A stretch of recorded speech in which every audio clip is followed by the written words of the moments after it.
Jo, to samé, ale zase se přeorientuj na druhou ruku.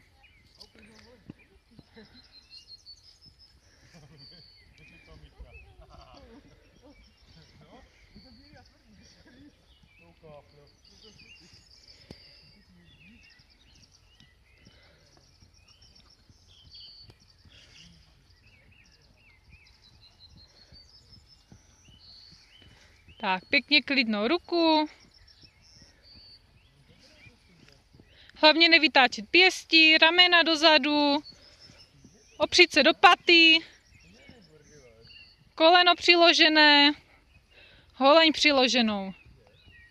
Díváme se dopředu, nevytáče hlavu, nevytáče tu ruku. Postav pěst a jenom od krku. Od krku! Od krku! Tak, a naskoč, ruku dolů. Nemusíš tu ruku tak dávat dopředu, jo? Stačí jenom nevytáčet. Ruku dolů, dolů, dolů, dolů a od krku. Dolů od krku. A teď naskoč. Vnitřní. Teď. Tak a pokračuj, tak. A jenom dotláčet, tak. Tak. Sedni víc do ní, zakloň se víc, tak. Patu dolů. Tak. Ano, patu dolů víc. Pohrávej si trošku víc, roztáhni ruky. Tak.